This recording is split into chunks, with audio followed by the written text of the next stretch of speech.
Oi, bom dia, pessoal. Vocês estão nos ouvindo e nos vendo bem?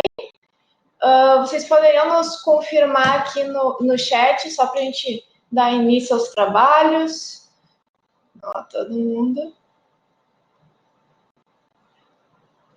Estamos ouvindo. Bom dia, é uma satisfação a gente poder falar com vocês sobre a LGPD, esse assunto novo para muitos. E para alguns que estão inscritos, a gente está vendo que já bastante conhecido, porque já vem assistindo nossos webinários, que embora mudem de assunto, alguma matéria ainda ela vai acabar se repetindo, especialmente essa parte introdutória, e a gente vai tentar ser mais breve dessa vez, para conversar um pouquinho sobre a Lei Geral de Proteção de Dados no Brasil. Cumpre admoestar, se me permite a palavra, que o assunto de hoje, na minha concepção, é um dos mais importantes. Tá? A gente já falou sobre instituições financeiras, a gente já falou sobre a LGPD amplamente, a gente já falou sobre a saúde para escolas e hoje a gente vai falar sobre recursos humanos. E proteger dados em recursos humanos, a gente está falando em 100% das empresas. Antes a gente dirigia a um segmento específico. Hoje a gente está falando para qualquer empresa. Qualquer empresa vai ter que cuidar dos dados e depois a Vitória vai ingressar de uma forma mais específica do que deve ser protegido, o que deve ter cuidado. Mas o alerta LGPD de recursos humanos é extremamente importante para qualquer empresa. Por quê? Porque os recursos humanos, o RH, ele detém a informação de todos os profissionais da empresa. E todos os profissionais vão ter os dados pessoais lá. E muitas empresas, por terem o plano de saúde, ou por terem um ambulatório, uma enfermaria, vão ter dados sensíveis como tipo sanguíneo, ou saúde em geral. Qualquer coisa envolvendo saúde. Nos dados pessoais, a regra é ter filiação a sindicato, e isso é um dado sensível, sem contar os dados biométricos. Estamos falando de ponto eletrônico, e vamos mais além, vamos para as multinacionais com reconhecimento facial. Portanto, o que a gente vai tratar hoje é extremamente relevante, e deve ser visto com muita cautela, porque tem muita gente falando muita coisa, quase tornando inviável o negócio, colocando inúmeros requisitos e cuidados que muitas vezes devem ser analisados com cautela, para que não trave o RH, mas hoje a gente sabe também que muitos RHs, a gente utiliza como exemplo, eu não estou dizendo que é o caso dos participantes, a gente abre a porta e tem acesso às gavetas, e nas gavetas estão lá as fichas de todos os profissionais, e se eu quiser saber acerca de determinado profissional, basta eu aguardar o momento oportuno, geralmente hora do almoço, que o pessoal sabe, para entrar, abrir a ficha da pessoa, saber tudo, bater foto e está vazado um dado sensível. Vocês vejam que é bem simples, não precisa de muita tecnologia para vazar um dado pessoal sensível da empresa. E nem precisa que isso repercute sobre a imagem da empresa. Pode nem cair no conhecimento público, mas pode vazar para dentro da própria empresa. E isso é um vazamento de dados. E isso é um vazamento sensível, de um dado sensível. E isso é uma punição muito elevada. Vocês vejam, não houve nenhuma repercussão sobre a imagem da empresa, sobre a marca, ou caiu no domínio público. Foi algo que ficou dentro da própria empresa, mas que é, sim, vazamento de dados. E por isso que o RH, a partir desse momento, se vocês conseguirem ter a fiel depreensão, deve ter uma mudança de paradigma. O RH deve ser extremamente bem protegido. A gente fala em RH, mas existe uma diferença entre RH e EDP, e se a empresa ela tiver muito conforme, ela vai levar todas as fichas funcionais para o DP, sair dessa parte analógica, física, e ingressar numa lógica digital, digitalizando as fichas, já pedindo os documentos de forma digital, mas isso a Vitória vai trabalhar melhor, do que hoje a gente encara sobre os documentos, muito deles físicos. tá? E esses documentos físicos, na nossa concepção, e a gente já vem trabalhando na Vitória muito em questões de proteção de dados e governança de dados, porque as pessoas falam, vou fazer um programa de LGPD. Não, você não vai fazer um programa de LGPD. Você vai fazer um programa de governança. Governança de dados na sua empresa, integridade, blindagem, transparência, processos. É isso que você vai fazer. Porque a partir desse programa de governança é que você vai ter a efetiva proteção. Não existe, eu vou colocar um programa, e ele é um programa eletrônico, vai ser controlado por alguém e os dados não vão vazar. Não existe, não existe. O programa de proteção de dados que a lei exige, embora ela não tenha uma fórmula mágica, é governança. Governança, governança, governança. Treinamento, passar para os profissionais o que deve ser protegido, criar políticas. É isso um programa de proteção de dados. Recentemente, nós estávamos conversando com um professor de São Paulo, e ele contando para nós que se fala muito em São Paulo sobre proteção de dados, mas que as pessoas não sabem o que é proteção de dados. Como se institui um programa de proteção de dados? Então, eles falam em segmentar dados pessoais, segmentar dados físicos, sensíveis, analisar o caso, dar o consentimento, mas e como fazer isso? Né? A lei, todo mundo sabe o que é a lei e como fazer. O que está escrito ali, mas como instituir um programa na prática, as pessoas não têm conhecimento. E isso é o que a gente vê mais no mercado. Grandes escritórios, grandes profissionais vendendo e não sabendo instituir isso, ou chegando só querendo baixar políticas, políticas e políticas, sem ao menos entender como é que funciona os dados dentro da empresa. Eu não sei, Vitória, se tu vai tratar sobre a questão do mapeamento de dados, os modos do nosso processo. Trabalho, então, depois a Vitória vai falar por que a gente entende que não adianta vir com políticas e políticas e políticas para criar um programa de governança se tu não tiver uma fase prévia sobre como entender onde esses dados nasceram, transitaram, foram extintos ou não arquivados. Portanto, a matéria é sensível, é palpitante e merece todo o destaque da nossa parte. Dentro desse cenário, algumas questões que eu só vou trazer do outro webinar. Eu acredito que, embora fosse interessante a gente repassar alguma coisa sobre a sensibilidade dos dados, da proteção, no momento que eles ganham e estão ganhando status de direito fundamental no Brasil, também não quero me dedicar muito a isso, porque no outro webinar de instituições financeiras o pessoal pediu para ir direto ao ponto, mas é importante, é necessário a gente dizer, hoje dados no Brasil ganha status de direito fundamental, ele está no Senado aprovando a aprovação, no Congresso já foi aprovada a emenda constitucional, então que insere esse direito fundamental do indivíduo, do cidadão e não só do brasileiro, porque quem transita aqui também tem direito fundamental à sua proteção de dados. Esse cenário permanece idêntico, a PEC, a emenda à Constituição, ela está aguardando ainda a aprovação da Comissão de Constituição e Justiça do Senado, e aí ser pautada junto ao plenário para aprovação.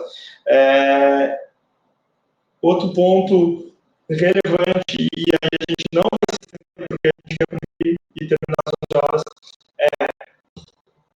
tenham uma mudança de paradigma e de visão na cultura de vocês, porque a Lei Geral de Proteção de Dados ela veio para causar esse impacto mesmo, onde quem é proprietário do dono é o titular, do dado é o titular e não é a empresa, e a gente estava acostumado a pegar os dados da pessoa, seja o currículo, seja a ficha funcional, seja um atestado médico, e esses dados faziam parte do banco de dados da empresa e a gente armazenava lá e utilizava como bem entendia ou não.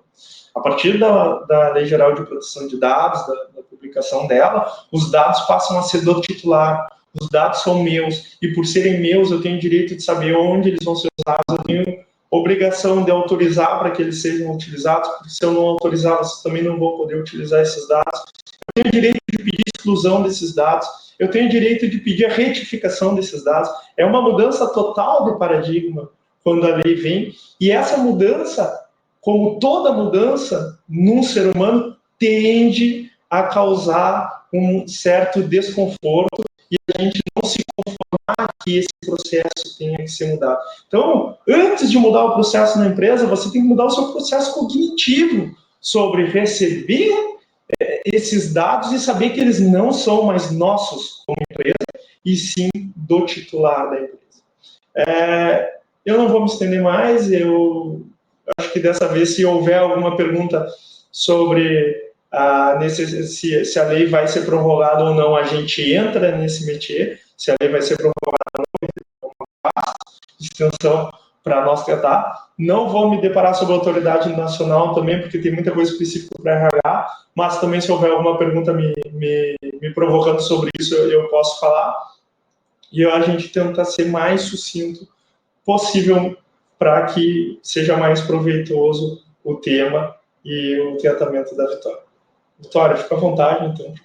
Tu quer nos apresentar e apresentar o Russell? Pessoal, a gente tende a ser muito objetivo, e quem viu nossos webinários, quando a gente se estende mais de meia hora, não tende a nos deixar desconfortáveis. Então, por isso eu comecei falando e acabei não apresentando a empresa. Nós somos a Russell Bedford Brasil, nós somos uma empresa brasileira com uma marca britânica. E por que essa importância que a gente dá à nossa marca britânica? Porque a gente se submete aos mais rígidos padrões de auditoria pela própria marca, então a gente tem vários processos a serem seguidos, vários determinantes que nos obrigam a ter padrões de qualidade, padrões de capacidade técnica de execução. Nós somos a 15ª maior marca de auditoria e consultoria do mundo. Estamos em vários continentes, fomos fundados em 1983, hoje contando com mais de 290 escritórios pelo mundo e 600 sócios. No Brasil, a gente está há mais de 10 anos, temos capilaridade de atendimento, porque temos filiais em São Paulo, Rio de Janeiro, Minas Gerais, Distrito Federal e Curitiba. Então, a gente consegue atender todo o Brasil a partir de Porto Alegre. Hoje, quem coordena essa área de direito digital, onde a LGPD é um segmento, é a Vitória, a gente coordena aqui do Rio Grande do Sul. E por que a partir do Rio Grande do Sul? Porque a empresa nasceu no Rio Grande do Sul e alguns setores ainda ficaram aqui. Mas a gente tem sócios que coordenam as regionais, as nossas filiais, espalhados nessas cidades que eu indiquei para vocês. Então, não haverá prejuízo no atendimento, caso a gente seja contatado, porque a gente está sediado aqui. Porque você vai ter um sócio com capacidade para lhe atender em cada cidade destinada, e se na região de vocês, por exemplo, Mato Grosso, não tiver uma regional nossa, com certeza você vai ser atendido diretamente aqui pelo Rio Grande do Sul. Ou por Distrito Federal, se tiver mais perto. Eu vou, a partir da apresentação, eu vou deixar a palavra para a Vitória e eu acho que a gente tende a não ser um monólogo e sim tentar ir conversando para também causar mais a atenção de vocês. De qualquer sorte, também as perguntas vocês vão largando no chat para que a gente possa, assim, comedidamente ir interagindo e respondendo. Então, tá certo. Bom dia, pessoal. Dr. Luiz aqui já me apresentou. Meu nome é Vitória, estou coordenando essa área e capitaneando os projetos de LGPD. Inclusive, eu pude ver aqui que nos nossos ouvintes aqui, nós temos alguns clientes já e algumas pessoas que já me conhecem, que já realizamos algumas reuniões. Então, sejam todos bem-vindos. O que tiverem de dúvida, podem ir mandando no chat, vamos conversando, vamos interagindo com vocês também. A dúvida de um pode ser a dúvida de todos, tá? Então, não se sintam acanhados em nos perguntar. Nós vamos passar por alguns pontos um pouco por cima, por uma questão de tempo, que no nosso webinar anterior levou 1h30, teve muita interação, muitas dúvidas, nós acabamos nos passando muito no horário. E a ideia hoje é não passar tanto. Então, por que a lei vai pegar? É uma questão política, é uma questão de relação internacional, tudo isso a gente pode conversar melhor depois. Quem tiver interesse em saber um pouco mais sobre o assunto e coisas que a gente passou muito por cima, me chamem para conversar, no final eu vou dar o meu e-mail de contato, tá certo? Posso fazer só Um parêntese, essa semana as pessoas ainda têm a convicção de que talvez essa lei não pegue, outros que vai ser prorrogada, outros que a autoridade nacional não vai ser formada a tempo, então a lei vai pegar, ela não vai ser prorrogada, mas também não vai acontecer nada, porque a autoridade nacional não vai estar constituída. E daí eu vou trazer uma novidade para vocês. Recentemente, mas recentemente mesmo, estamos falando dessa semana, saiu uma decisão no Estado de São Paulo, o Tribunal de Justiça do Estado de São Paulo, numa ação de produção antecipada de provas, ajuizada pela Defensoria Pública do Estado de São Paulo, junto com o IDEC, Instituto de Desenvolvimento dos Consumidores, né, de proteção aos consumidores,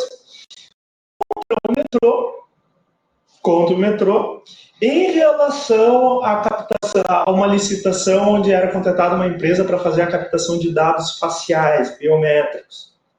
Então, qual era o objeto dessa ação? O objeto dessa ação era saber o que o metrô faria com esses dados, como o metrô protegeria esses dados, onde eles seriam arquivados, qual era o objetivo da captação desses dados, saber se o consumidor, no caso, teria direito a acessar esses dados. O que a OAB, a Defensoria, fez? Ela utilizou a Lei Geral de Proteção de Dados, que já está em vigor, mas não tem eficácia ainda, só a partir de agosto, para utilizar a ação de produção antecipada de provas, fazendo todo um requerimento em cima da lei, sabendo se teriam dados, se os dados sensíveis, por ser biometria, como eles seriam tratados, seriam anonimizados ou não, para qual objetivo eles seriam utilizados, como eu falei para vocês. E, pasmem, liminarmente, sem a oitiva da parte contrária, o juiz deferiu que o metrô deveria informar todas esses quesitos que foram indicados.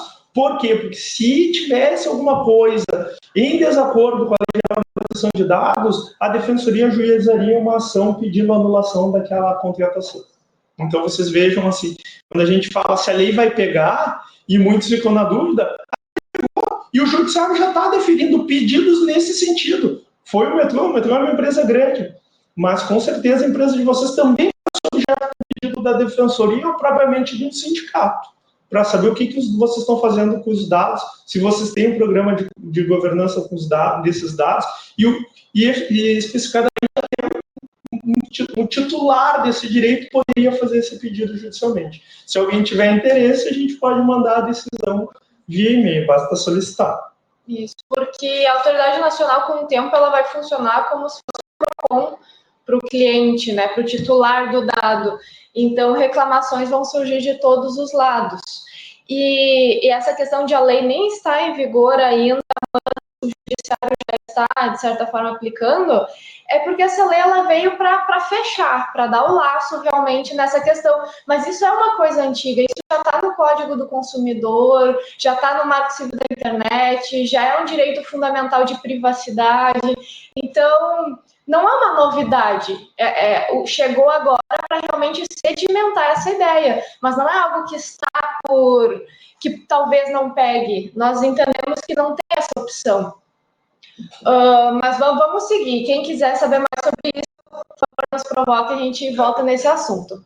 Qual o maior desafio? O Luiz ele já comentou um pouquinho antes, que é a questão da cultura, da mudança de paradigmas, dessa ideia de que se tu fornecer um dado, tu pode presumir que a pessoa te autorizou a usar o dado.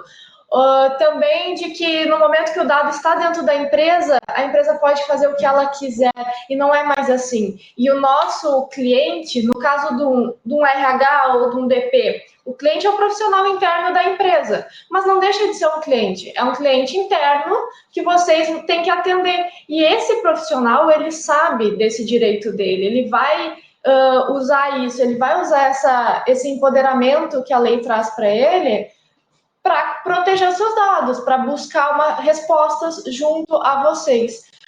A questão a gente está trabalhando a ideia de PRH, profissionais internos. O cliente de vocês é o próprio colaborador. Né? Você está falando que ele é titular de um direito, de saber os dados dele, consentir a utilização dos dados dele no banco, salvo por questões legais e contratuais, obviamente, mas muita coisa vai ser inserida dentro disso. E daí você está falando em relações sensíveis, que muitas vezes estão bem, muitas vezes não estão bem. E tem profissional, tem colaborador, e a gente sabe que vai procurar mecanismos, muitas vezes, até para se vingar da empresa. Então, quando a gente fala que algum concorrente pode, e em outros webinários, pode denunciar... Dá. Já retornou. Pronto, acho que agora deve ter voltado. Bom, Vê se vocês estão ouvindo a gente. só vocês nos escutam? Tem que abrir O microfone, já. o microfone está funcionando. Sim, Sim. ótimo. Obrigado, gente. Podem continuar. Tá, então, Desculpem. acontece. Vamos acelerar mais um pouquinho ainda. Desculpa pelo ocorrido, falha de internet, assim, fica difícil da gente controlar. A gente estava conversando sobre a autoridade nacional, a Vitória comentou sobre ela poder se constituir de uma forma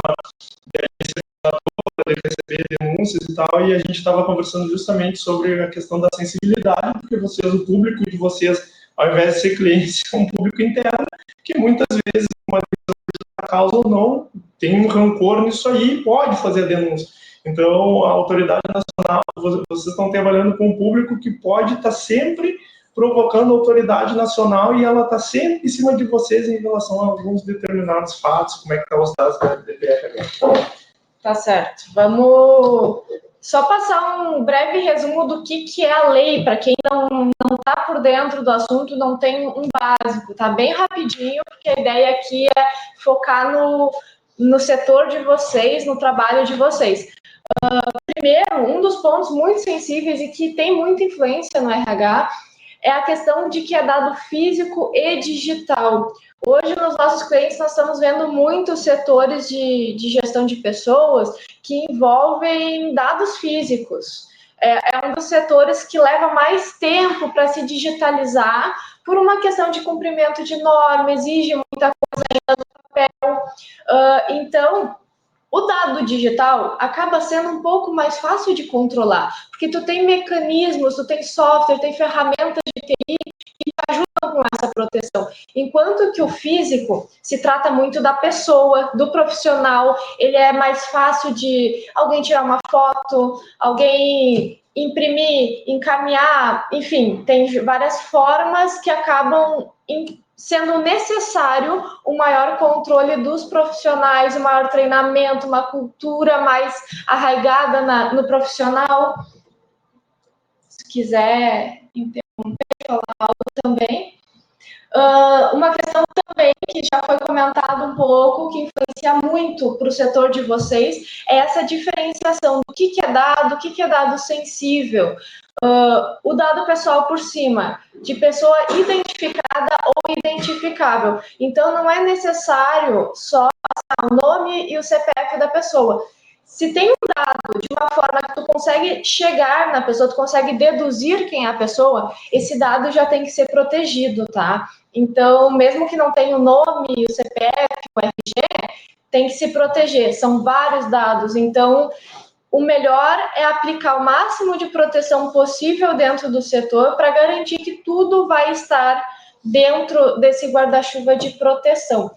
E vocês lidam muito com o dado sensível. Esse dado, a lei traz uma diferenciação porque ele merece uma proteção ainda maior, porque ele tem o condão de prejudicar ainda mais o caso aconteça um vazamento, por uma questão de má-fé, até mesmo de um profissional insatisfeito, que é a questão racial, religiosa, política, filiação ao sindicato, filiação à organização religiosa, filosófica e política, dado referente à saúde ou vida sexual e dado genético ou biométrico. Aí está incluso questões de fotos, de imagem da pessoa, a digital dela, que, por exemplo, no RG, uma cópia de RG, tu já tem a digital e a foto, são dois dados.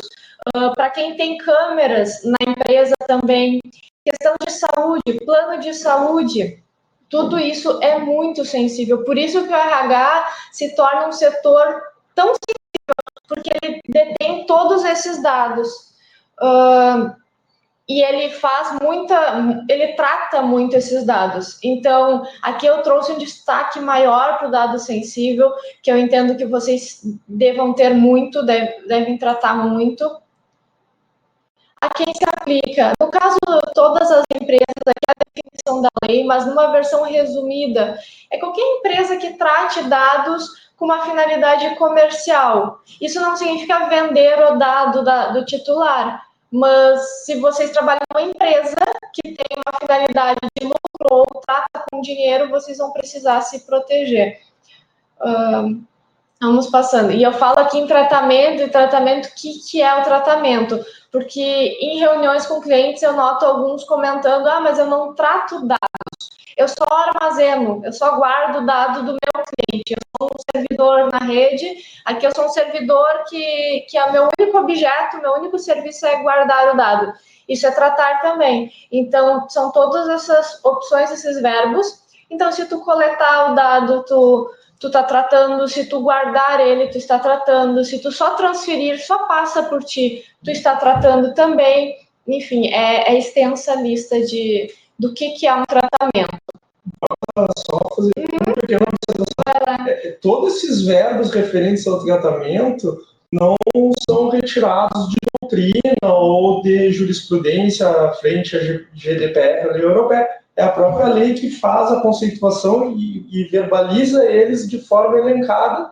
Portanto, quando vocês olham essa quantidade de elementos que conceituam o que é tratamento, eles advêm da lei e não simplesmente de algo que a gente está construindo fictamente. Isso, muito importante destacar, assim, toda essa apresentação ela é montada em cima da lei brasileira, tá? Nada é uma opinião pessoal nossa ou com base na Europa unicamente. Se tiver algo, eu vou indicar para vocês que isso não está na lei. Mas, no caso, a apresentação é feita, sim, em cima da lei, tá? Todas essas definições foram criadas pela lei, assim como essa agora, que são os princípios.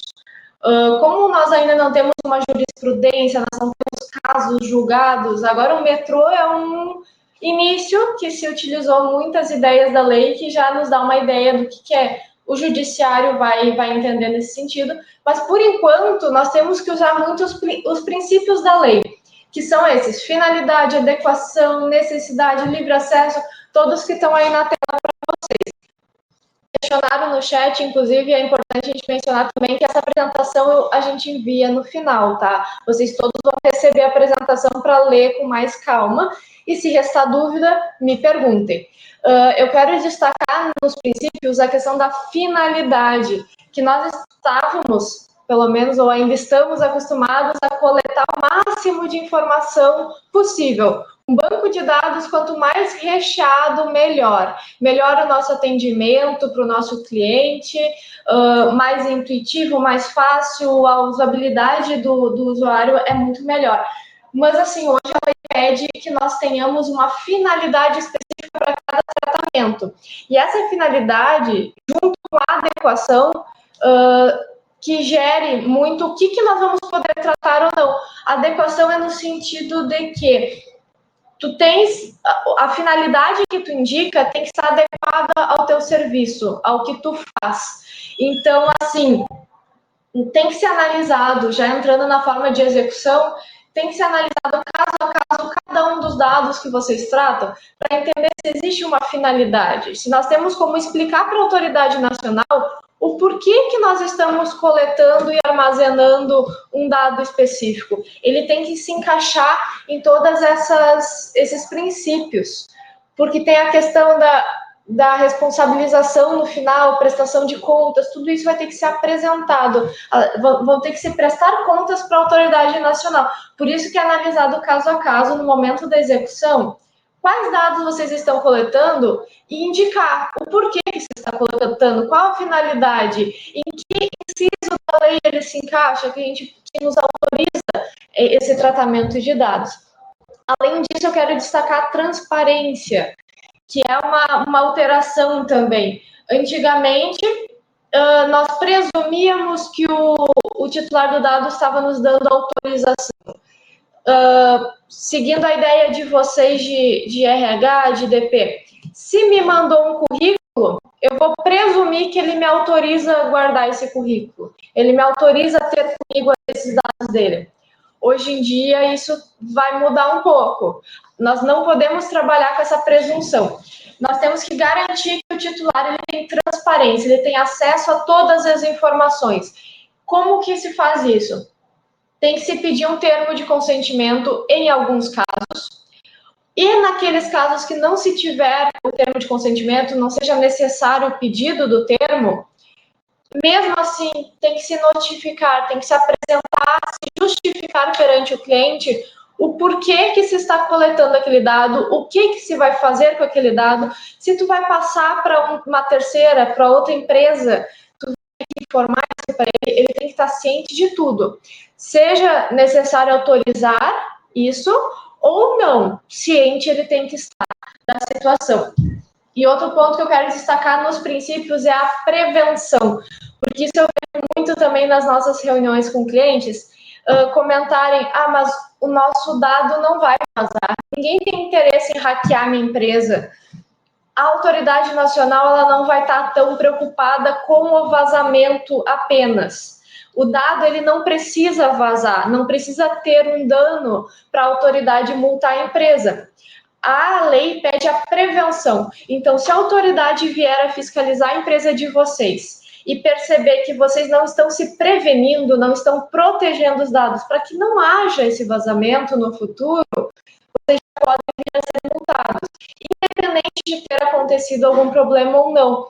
Por isso que é tão importante que se construa evidência, se tem um relatório de risco bem estruturado, para quando a autoridade bater na porta de vocês, vocês apresentam toda essa governança concretizada dentro da empresa, efetiva, e assim ela vai entender que a proteção está ali. Caso um vazamento ocorra, é por uma questão de uma força maior, um infortúnio, não é por uma questão de falta de proteção. Se fez o possível. Então, eu gosto de destacar isso.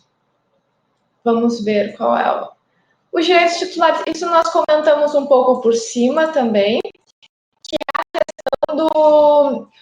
O titular, ele está empoderado. A partir de agora, ele pode muito. E a gente tem que ter essa noção que ele vai ter conhecimento desses direitos dele. O consumidor é como o PROCON. Ele sabe os direitos que ele tem e ele procura. Ele apresenta pedidos de esclarecimento. Ele vai ir atrás desses direitos. E agora, com essa lei, ele tem muitos. Ele pode, por exemplo, confirmar, a qualquer momento, entrar em contato com vocês para confirmar o que vocês têm dele. Por isso que é importante saber o processo de vocês, saber aonde que os dados ficam, onde que eles passam, para quando o titular entrar em contato, vocês tenham uma resposta rápida, vocês saibam aonde achar a informação. Ele pode pedir a qualquer tempo a correção também de uma informação. Se vocês têm um dado dele que está incorreto, ele pode pedir a correção e vocês têm que corrigir também o mais rápido possível. Então, entender os sistemas, entender como vocês armazenam, onde que o dado fica, tudo isso é muito importante. Ele pode retirar o termo de consentimento. Quando é feito por consentimento, ele pode retirar e vocês vão ter que excluir os dados. Assim como, se vocês repassaram para outras empresas, vocês têm uma empresa de contabilidade externa que faz o serviço de folha de pagamento para vocês, por exemplo.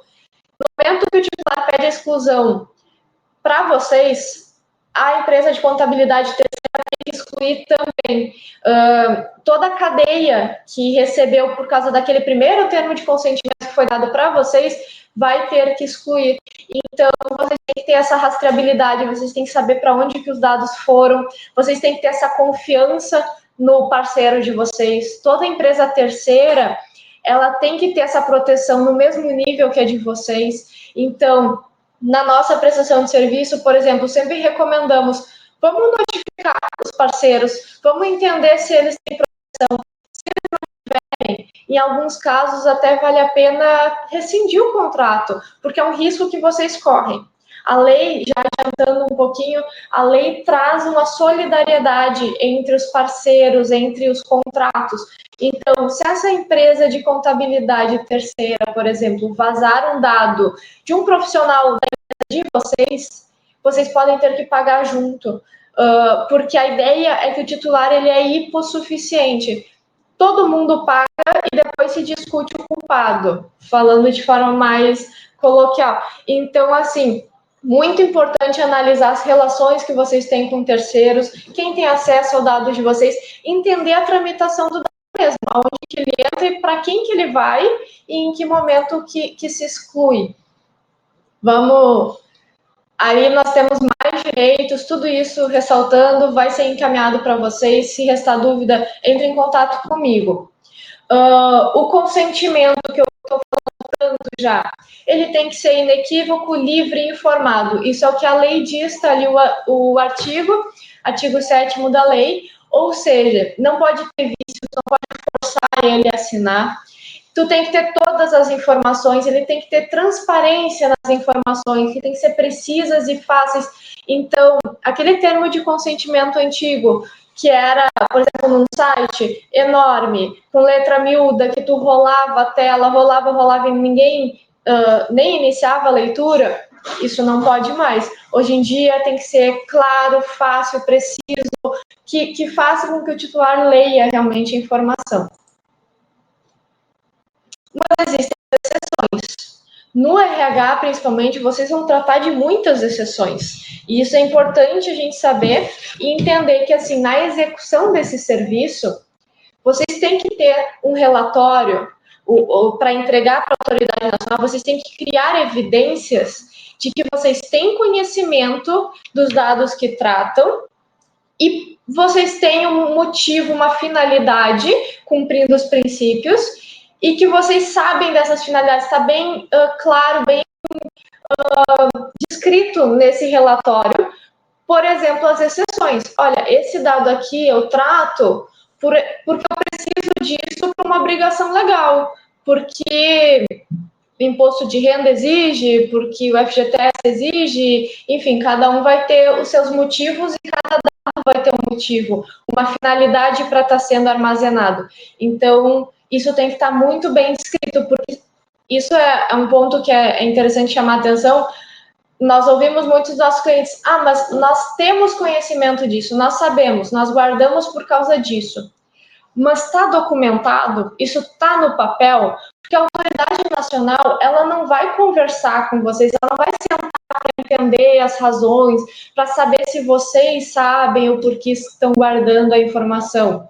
Se vocês sabem, bom, é o ideal, vocês têm que saber. E nós sabemos, no nosso dia a dia de trabalho, nós sabemos o porquê guardamos cada um dos dados. Mas isso tem que estar no papel, isso tem que estar formalizado, porque a autoridade ela vai pedir para ler o relatório. Se não tiver no papel, ela vai entender que vocês não sabem. Ela não vai ficar questionando o porquê que a coisa aconteceu, como aconteceu. Então, tem diversas exceções. Por exemplo, proteção do crédito para empresas financeiras, empresas de saúde, ou no caso de vocês, quando tem um plano de saúde, para a questão da tutela da saúde, num ambulatório, por exemplo, realizado por profissional de saúde, é uma exceção. Existem diversas exceções, e vocês têm que visualizar quais são as exceções e formalizar isso num documento para a autoridade. Que se me permite, que foi o que a gente estava tratando no início, que muitas pessoas não sabem o que é um programa de proteção de dados e falam programa de LGPD, de forma genérica. O que a Vitória está falando em formalizar são criar políticas, estruturar governança, responsabilidades, processos, direitos, obrigações e deveres. É isso que tem que ser estruturado, programa de integridade.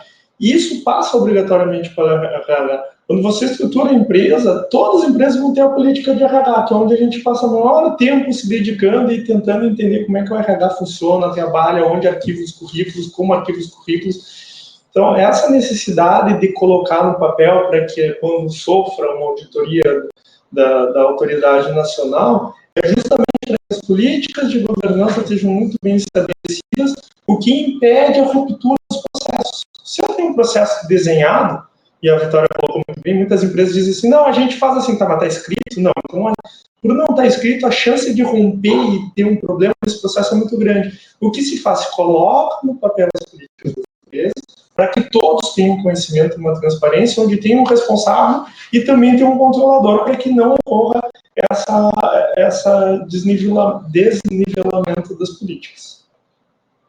Isso aí.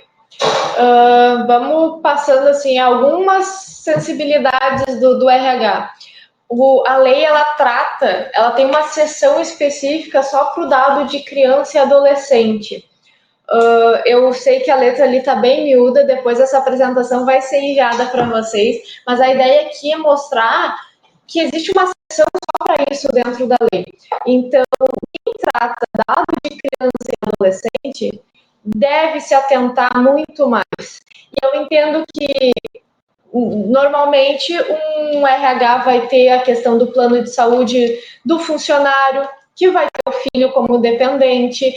Então vai ter assim, é duplamente sensível, porque é uma questão de menor de idade, de criança e adolescente, e uma questão de saúde, que também é um dado sensível. Então esse é um ponto que vocês vão ter que ter um cuidado máximo em cima, e que tem que ser muito minucioso no momento de relatar, de criar esse relatório para a autoridade nacional. Então, assim, nós fomos apontando diversos pontos críticos no RH. Aqui eu tentei resumir um pouquinho o que eu entendo que são os maiores desafios de vocês. Vocês têm muita questão física ainda envolvida, pelo menos nos nossos clientes nós estamos vendo muito físico ainda, o que torna mais difícil essa proteção, perto em comparado com o digital, que às vezes instalações de softwares de proteção e um banco de dados criptografado já ajudariam. O fato de ser físico prejudica um pouco. Os dados são muito sensíveis, então é dado de menor, é dado de saúde, é a vida inteira do funcionário, né, do profissional da empresa. Vocês têm a questão do cumprimento de norma legal. Em muitos casos, vocês não vão precisar do termo de consentimento. Nós temos essa consciência. E quem lê de primeira lei, às vezes, se assusta porque acha que é só o termo de consentimento que se deve fazer. E não, vocês têm a questão do cumprimento de norma legal. Muitos dados tratados são com essa finalidade. Mas por que isso é um desafio? Vocês vão ter que documentar tudo isso, vocês vão ter que apontar todos os dados tratados e qual a norma legal, qual o prazo que ela exige o armazenamento, qual a finalidade. Isso tem que estar documentado. E a questão do banco de currículos, eu gostaria de chamar a atenção até, nós publicamos recentemente um texto sobre isso, que é um desafio que alguns RHs estão encontrando. Antigamente, o banco de currículos ficava por tempo indeterminado. Isso, no geral, não se pode mais, porque hoje o banco de currículos não é um cumprimento de norma legal, tu não tem um motivo para estar com ele tanto tempo. Então, o que nós recomendamos? Optar por um prazo, escolher um prazo razoável e informar isso para os profissionais, inclusive por uma questão de qualidade do dado, porque a vida profissional ela se altera com o tempo e um currículo de 10 anos atrás não tem tanta utilidade. Então, pensar na questão do banco de currículos. Como que se vai informar para o titular a finalidade do que se está fazendo, se está repassando para alguém esse currículo, por quanto tempo se vai armazenar. Pela questão do princípio da transparência, o titular ele tem que ter conhecimento dessa informação. Então, vocês vão ter que sempre avisar todos os currículos recebidos esses detalhes que a lei exige. E, além disso, voltando, não se pode presumir, não é porque o profissional encaminhou o currículo para vocês que a gente pode presumir que tudo bem distribuir esse currículo. Ele encaminhou com uma finalidade específica e caso se faça qualquer coisa com esse currículo, tem que se avisar o titular em questão da transparência. Nós já estamos quase 11 horas e eu vi aqui várias perguntas, então deixa eu ver o que nós temos ainda. Eu acredito que já estamos no fim da apresentação. A questão do prazo, faltam 6 meses. Nós aqui na Russell estimamos que um serviço desses para implementação se leva de 3 a 6 meses. Então, tá aí, já está no momento. Quem ainda não começou, é a hora de começar a pensar nisso. Entre em contato conosco, verifique em questão de prazos, nos passando algumas breves informações nós podemos passar sem qualquer compromisso uma previsão de tempo e de valores, uma proposta comercial para vocês, porque agora o prazo começa a apertar. Sanções, nós já comentamos um pouquinho, tu quer ressaltar algum? Eu acho que fizer umas considerações finais, vamos para as perguntas. Vamos para perguntas que nós já estamos muito em cima. A questão aqui do nosso trabalho, só para explicar um pouquinho, porque talvez isso responda algumas perguntas também. Nós entendemos que não é um serviço só de TI, é importante ressaltar isso, que tem muita empresa vendendo um software para solucionar o problema, mas como eu comentei antes, e principalmente para vocês que ainda lidam com muita questão física, a TI somente não vai resolver. Não é um serviço só de jurídico também, pela mesma questão. Aquele dado digital tem que ser protegido, então só criar uma política também não basta, a TI vai ter que se fortalecer.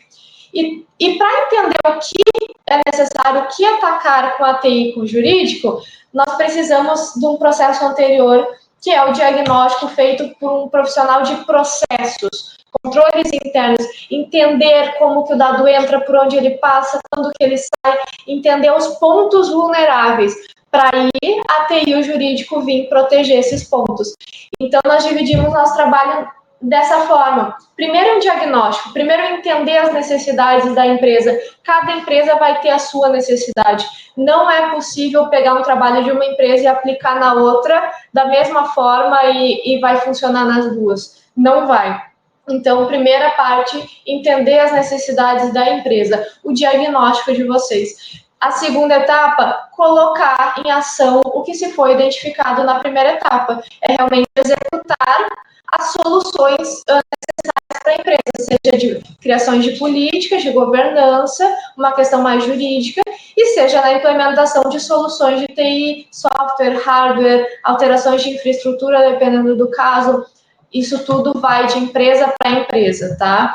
E a questão da capacitação, que é o nosso terceiro módulo, porque como nós comentamos desde o início, a cultura é muito importante. Se o profissional estiver insatisfeito, quiser burlar a política, burlar um software, ele tiver conhecimento para isso, ele vai dar um jeito. Então, tem que ser exemplo, tem que ser de cima para baixo, a alta direção tem que estar envolvida e nós temos que dar as ferramentas, ensinar orientações de boas práticas, demonstrar o que deve ser feito, que os profissionais vão seguir.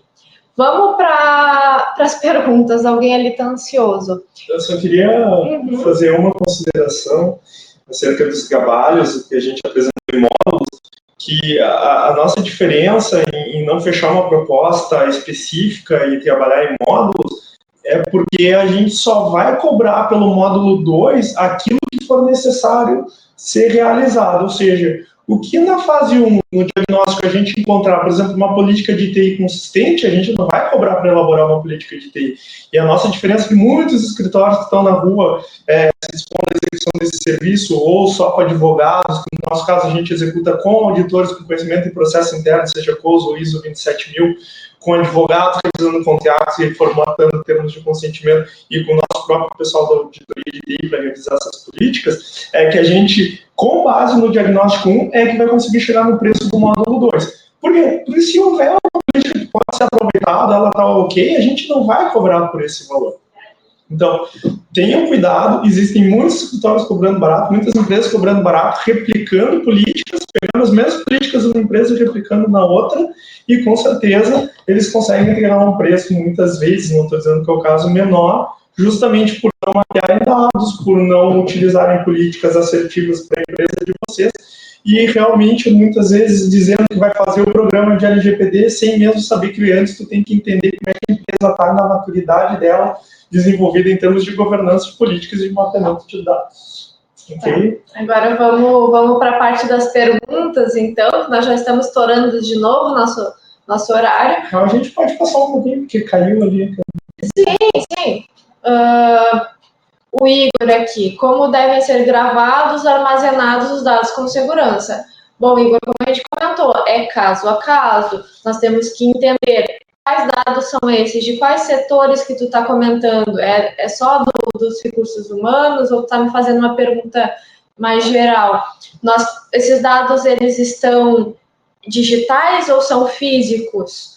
Nós precisamos armazenar esses dados ou estamos guardando só por guardar? Tem uma finalidade? Tem várias perguntas que eu teria que fazer.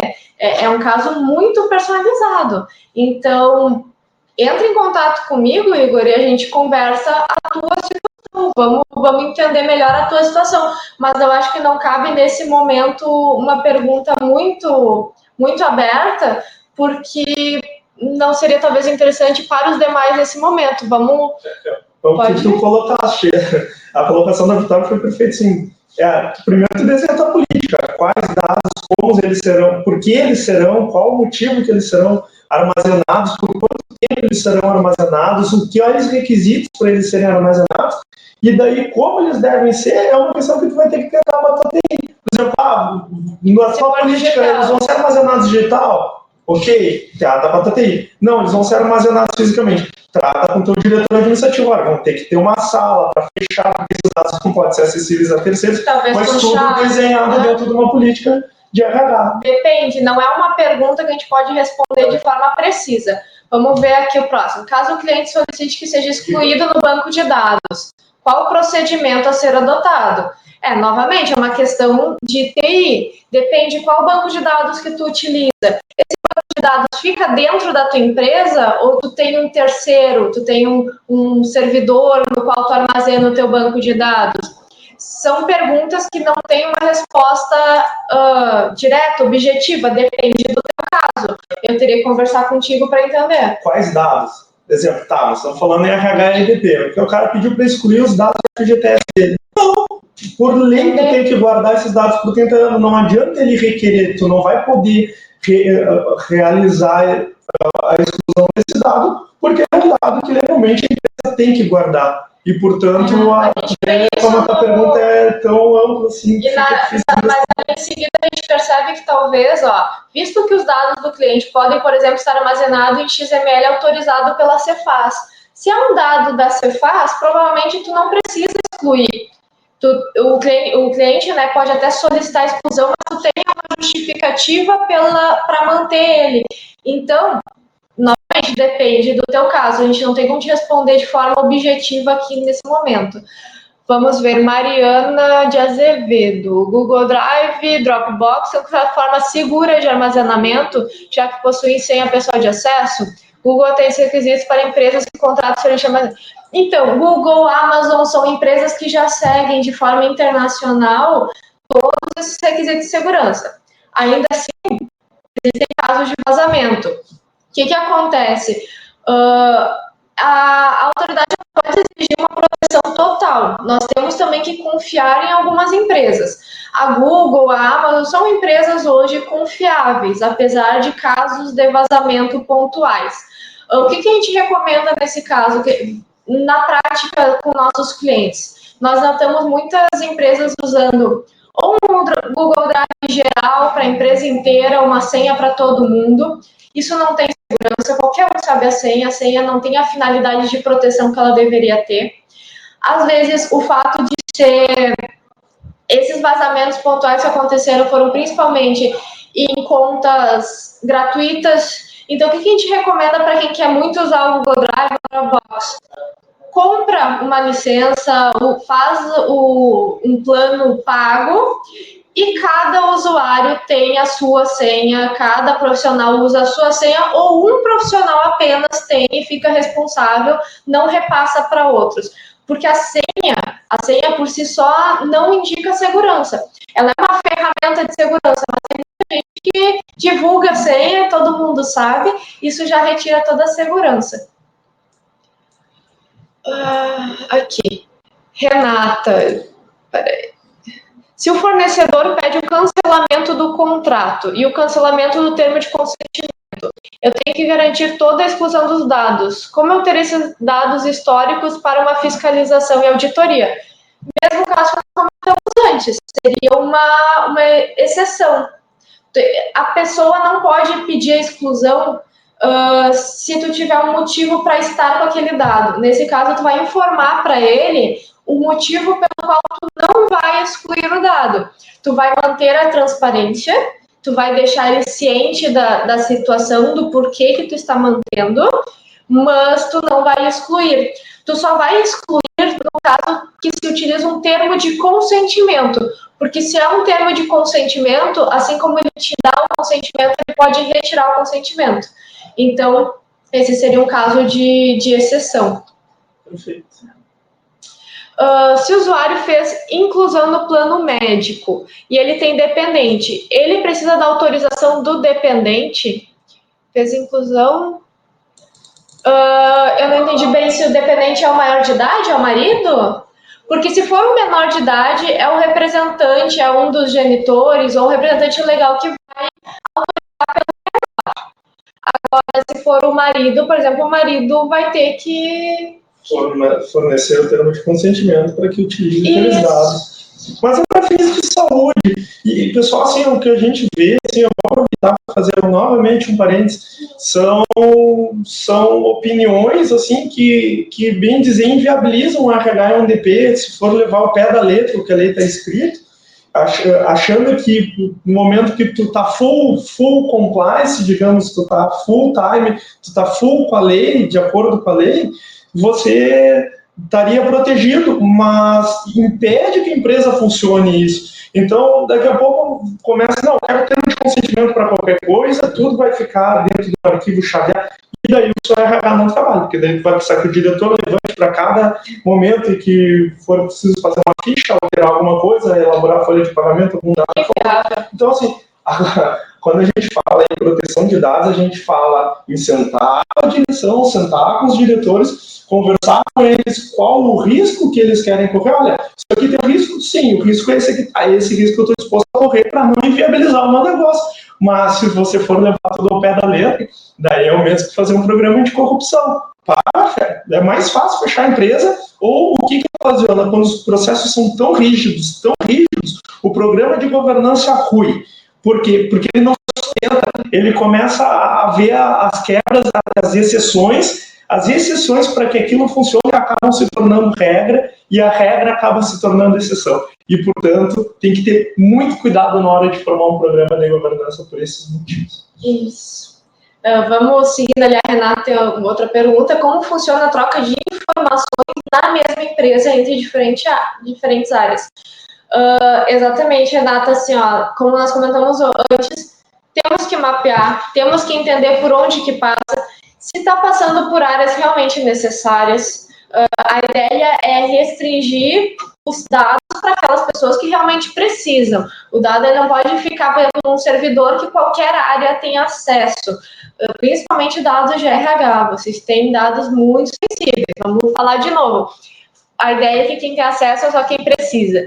Mas, por exemplo, preciso passar para um terceiro, seja um setor dentro da empresa, para outra finalidade, muda a finalidade, tem que informar isso para o titular. Depende muito do motivo pelo qual tu está passando. Por exemplo, vamos dar um exemplo para vocês entenderem um pouquinho a questão da finalidade. Eu entreguei meus dados por uma questão de crédito, de análise de crédito. Eu quero que uma empresa faça uma análise de crédito para me dar um empréstimo. Essa foi a finalidade, análise de crédito. Entreguei os dados. Para isso, tá tudo certo. Ela tem meu termo de consentimento ali autorizando ela usar meus dados para fazer essa análise. Ela pegou esse mesmo dado, já que entrou na empresa dela, passou para o comercial dela, ficar me mandando mensagem, me oferecendo outros produtos da empresa.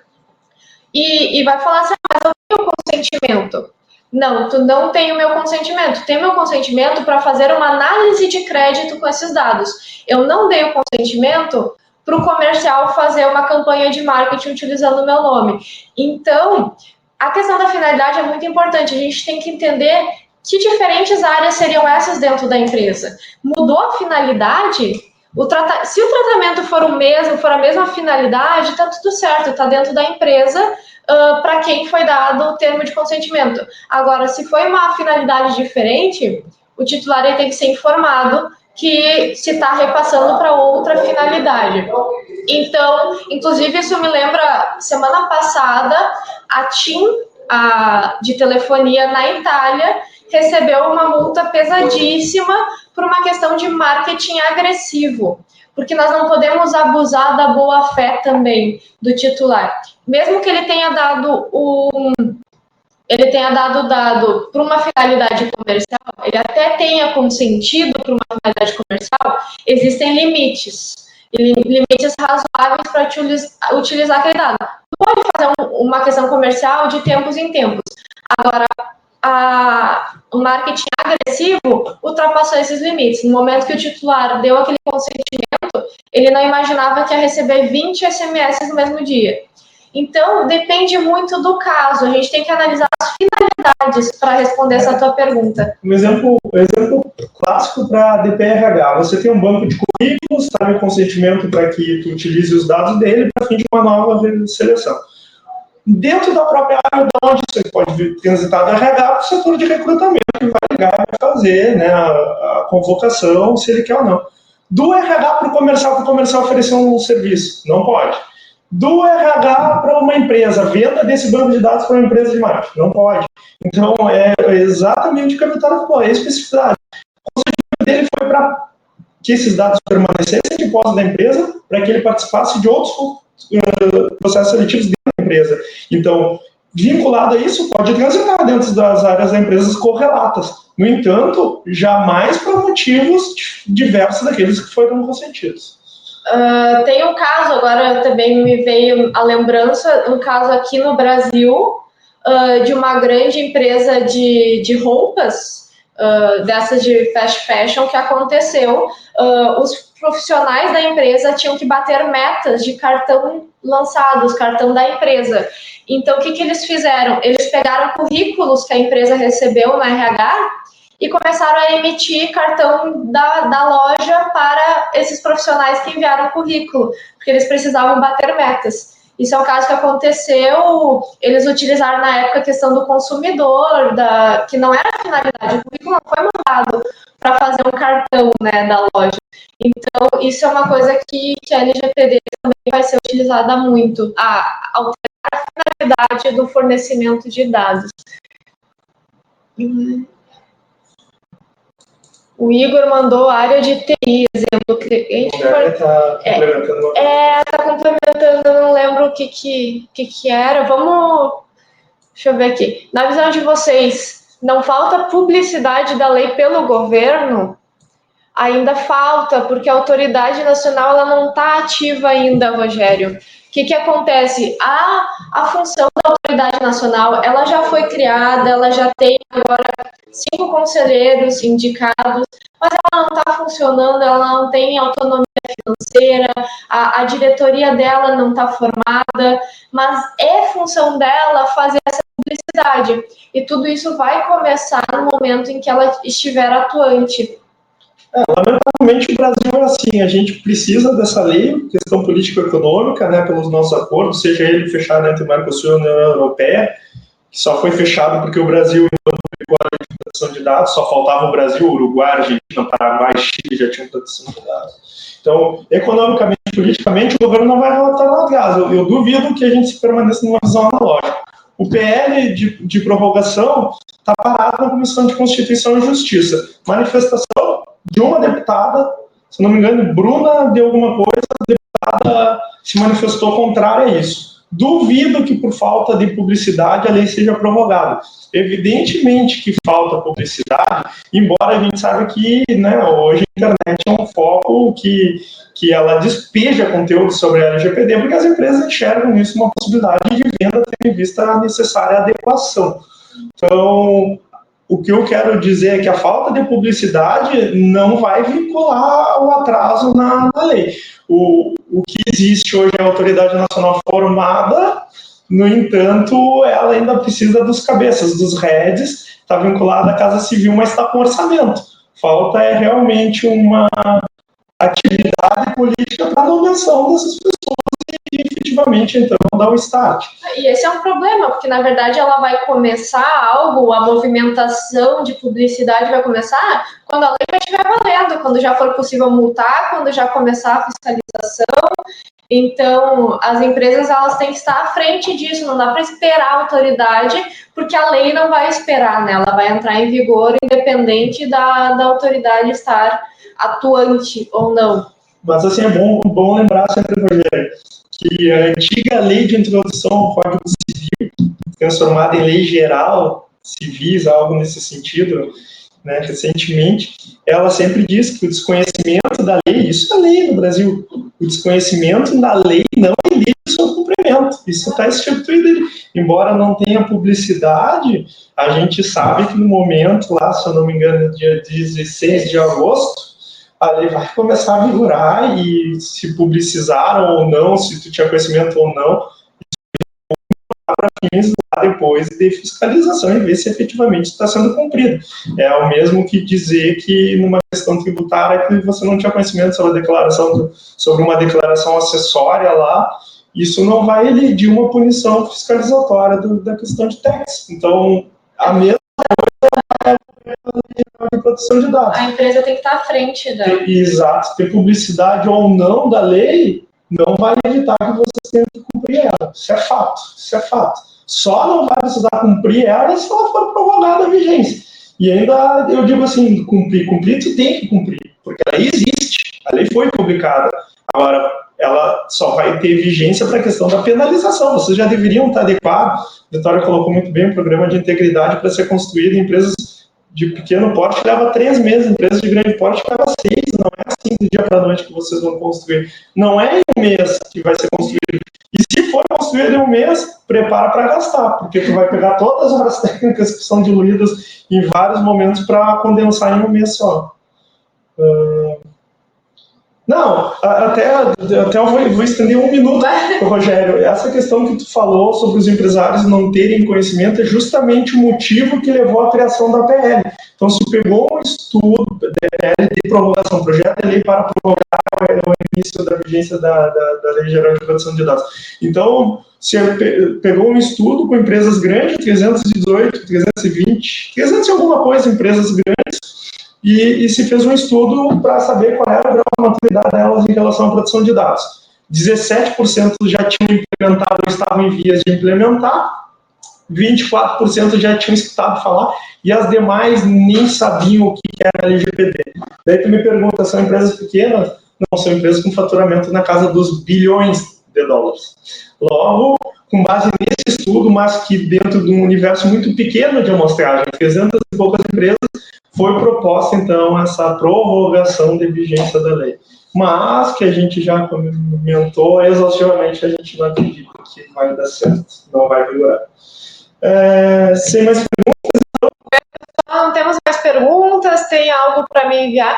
Eu vou pedir também para o Igor, entre em contato, me manda um e-mail, vamos conversar, porque tem um caso muito específico para ficarmos falando aqui no momento, né, que é uma versão assim que ajude a todos ao mesmo tempo.